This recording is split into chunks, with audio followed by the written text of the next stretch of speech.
Share बाजार में आज 23 दिसंबर को 5 दिनों के बाद वापस तेजी लौटी। इससे कई निवेशकों ने आज राहत की सांस ली होगी। हालांकि ब्रोकरेज फर्म मैक्वेरी की माने तो उनकी यह राहत ज़्यादा दिनों तक नहीं रहने वाली है। मैक्वेरी कैपिटल के इंडिया इक्विटी हेड और मैनेजिंग डायरेक्टर संदीप भाटिया का कहना है कि भारतीय शेयर बाजार नए साल 2025 की पहली छमाही में करीब 10% तक गिर सकते हैं। संदीप भाटिया ने ऐसा क्यों कहा है, आइए इसे समझते हैं। नमस्कार, मैं हूं विक्रांत और आप देख रहे हैं मनी कंट्रोल हिंदी। मैक्वेरी के संदीप भाटिया का कहना है कि भारतीय शेयर बाजार अगले 6 महीने तक करेक्शन के फेज में रह सकते हैं। उन्होंने कहा कि इस करेक्शन के पीछे घरेलू कारणों से ज़्यादा बाहरी यानी कि ग्लोबल कारण जिम्मेदार हो सकते हैं। इसमें भी सबसे बड़ा रीजन होगा डोनाल्ड ट्रंप का नया शासन। ट्रंप अगले साल 20 जनवरी को दूसरी बार अमेरिका के राष्ट्रपति पद का कार्यकाल संभालेंगे।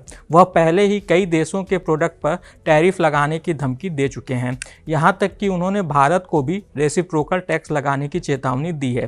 संदीप भाटिया ने कहा कि ट्रंप के राष्ट्रपति पद संभालने के बाद हमें ग्लोबल ऑर्डर में काफ़ी बदलाव देखने को मिल सकते हैं। इसके चलते काफ़ी उथल पुथल भी मच सकती है। उन्होंने कहा कि भारत को इन बदलावों से अच्छी तरह सामंजस्य बिठाना होगा। संदीप भाटिया ने कहा कि इस सब में 6 महीने गुजर सकते हैं। ऐसे में यह 2025 के दौरान शेयर बाजार को इम्पैक्ट करने वाला सबसे बड़ा कारण हो सकता है।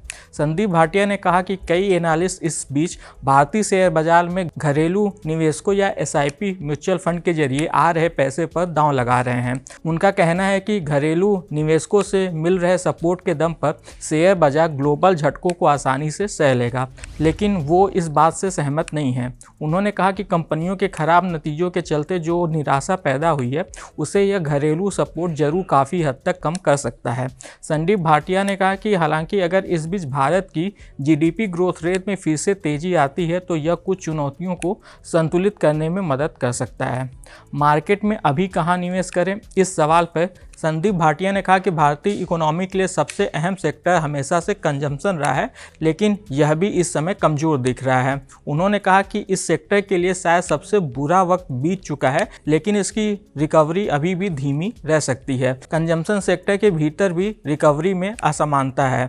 उन्होंने कहा कि प्रीमियम सेगमेंट में कंजम्पशन थोड़ा बेहतर दिख रहा है, हालांकि मिडिल कैटेगरी में चुनौतियां अभी भी बनी हुई हैं, जबकि ग्रामीण मार्केट्स में रिकवरी के शुरुआती संकेत दिख रहे हैं। हालिया गिरावट के बीच मैक्वेरी कुछ डिफेंसिव माने जाने वाले सेक्टर्स को लेकर पॉजिटिव है। संदीप भाटिया ने कहा कि हमारा नज़रिया इस समय डिफेंसिव का है। डिफेंसिव के अंदर भी हम IT, फार्मा और फाइनेंशियल सेक्टर्स को लेकर पॉजिटिव हैं।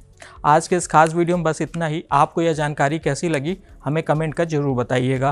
बिजनेस और स्टॉक मार्केट से जुड़ी ऐसी ही खबरों के लिए आप हमारी मनी कंट्रोल हिंदी की वेबसाइट को विजिट कर सकते हैं। इसके अलावा आप हमें YouTube, Facebook, Instagram और X यानी कि ट्विटर पर भी फॉलो कर सकते हैं। Thank you.